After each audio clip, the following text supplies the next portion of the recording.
สวัสดีเพื่อนๆสาวกคนรักนาฬิกาทุกคนนะครับวันนี้ผมจะมาเล่าประวัติความเป็นมาของแบรนด์หนึ่งที่เป็นแบรนด์ที่น่าสนใจมากๆนะครับเพราะปัจจุบันเนี่ยเขายังคงบริหารงานโดยทายาทของผู้ก่อตั้งแบรนด์รุ่นที่4นั่นหมายความว่าเขาเป็นแบรนด์ที่สามารถฝ่าฟันวิกฤตนาฬิกาควอร์ตมาได้ซึ่งถ้าเพื่อนๆที่รู้ประวัติความเป็นมาของนาฬิกาหลายๆแบรนด์ก็จะรู้ว่านาฬิกาแบรนด์ใหญ่ๆดังๆเนี่ยส่วนใหญ่ก็จะเอาตัวไม่รอดจากวิกฤตนาฬิกาควอร์ตจนต้องขายโรงงานขายกิจการกันทั้งนั้นแล้วอะไรที่ทำให้แบรนด์เนี่ยฝ่าฟันวิกฤตนาฬิกาควอร์ตมาได้อย่างมั่นคงเรามาดูกัน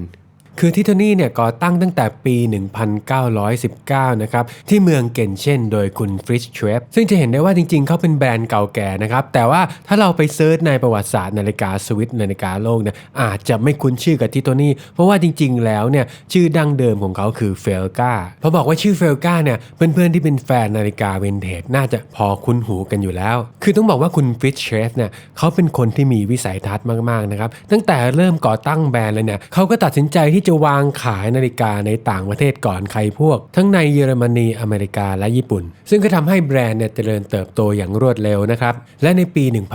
1945 เป็นปีที่นายบรูโน่เชฟลูกชายคนโตของผู้ก่อตั้งแบรนด์นายฟริชเชฟได้เข้ามาทำงานในกิจการของครอบครัวซึ่งจริงๆแล้วก่อนที่เขาจะมาทำงานกับพ่อของเขาเนี่ยเขาได้จบหลักสูตร Horloger Compress เป็นหลักสูตรของช่างนาฬิกาที่มีความรู้รอบด้านและด้วยประสบการณ์ของนายบรูโน่กับโรงงานผลิตนาฬิกาในอเมริการะหว่างช่วงสงครามโลกครั้งที่2เลยทำให้กองทัพสหรัฐสั่งนาฬิกาเฟลกาเป็นจำนวน 30,000 เรือนในช่วงก่อนจะจบสงครามก็เลยทำให้เฟลกาเนี่ยได้มีโอกาสผลิตนาฬิกาชั้นดีให้กับทหารสหรัฐและด้วยความรู้ความเข้าใจในธุรกิจนาฬิการะดับ international เลยทำให้นายบรูโน่เนี่ยสามารถขยายตลาดของเฟลกาไปในอีกหลายประเทศทั่วโลกจนในปี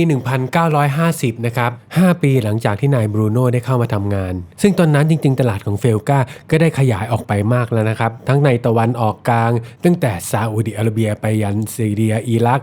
ในอินเดียในมาเลเซียโดยเฉพาะในตลาดเซาท์อีสต์เอเชียบ้านเราเนี่ยนะครับเลยทำให้นายบรูโน่เนี่ยขยับเข้าสู่ตลาดที่ยากขึ้นการแข่งขันสูงขึ้นเขาได้จับมือกับมิสเตอร์โกมุยยูนักธุรกิจชาวสิงคโปร์ก่อตั้งแบรนด์ที่ชื่อว่าทิโทนี่แล้วก็ได้เปลี่ยนโลโก้ของแบรนด์เป็นดอกเหมยหัวหรือว่าดอกบ๊วยด้วยคอนเซปต์ที่ว่าต้นเหมยเนี่ยเขามีอายุยืนยาวนะครับสามารถอยู่ได้เป็นพันปีแล้วหลังจากที่ก่อตั้งแบรนด์ทิโทนี่เนี่ยเขาก็ได้รับความนิยมเป็นอย่างมากจนรายการผลิตต่างๆในโรงงานเนี่ยค่อยๆย้ายจากเฟลกามาเป็นทิโทนี่จนในที่สุดก็กลายเป็นผลิตทิโทนี่อย่างสมบูรณ์แบบและด้วยความร่วมมือกับก้อแฟมิลี่เนี่ยทำให้เขาสามารถขยายสาขาได้ถึง600จุดทั่วประเทศรวมถึงอีคอมเมิร์ซรายใหญ่อย่าง Tmall และ JD.com เลยทำให้ประเทศจีนเนี่ยเป็นแหล่งที่มั่นสำคัญของแบรนด์ทิโทนี่จนถึงปัจจุบันนะครับและที่สำคัญก็ทำให้เขารอดพ้นจากวิกฤตนาฬิกาควอร์ตที่ทำให้บริษัทยักษ์ใหญ่หลายๆบริษัทเนี่ยล้มหายตายจากไปเลยจนถึงปัจจุบันนะครับทิโทนี่ก็ยังคงเป็นแบรนด์ที่ขายดีในจีน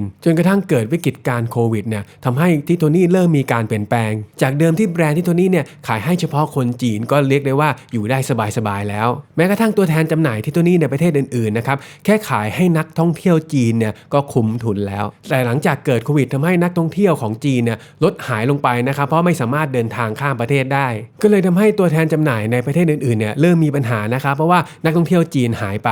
ก็เลยทำให้ทิโทนี่เนี่ยเริ่มปรับกลยุทธ์การตลาดนะครับมาดีไซน์แล้วออกแบบนาฬิกาเพื่อเอาใจตลาดในระดับสากลมากขึ้นซึ่งถือว่าเป็นโชคดีนะครับจะเห็นได้ว่าระยะหลังๆเนี่ยทิโทนี่มีดีไซน์นาฬิกาที่ดูเป็นสากลแล้วก็น่าใช้มากขึ้นมากๆมาบวกกับจุดแข็งเดิมที่เขาใช้ได้ผลดีในประเทศจีนมาแต่ไหนแต่ไรก็คือเน้นความคุ้มค่าคุ้มราคาเน้นสเปคเน้นฝีมือการผลิตเพราะฉะนั้นปัจจุบันเนี่ยก็เลยทำให้ทิโทนี่เป็นแบรนด์ที่น่าจับตามองเป็นอย่างมากโอเคผมว่าก็น่าจะหมดแล้วนะครับสำหรับประวัติความเป็นมาของทิโทนี่ตั้งแต่ก่อตั้งแบรนด์จนถึงปัจจุบัน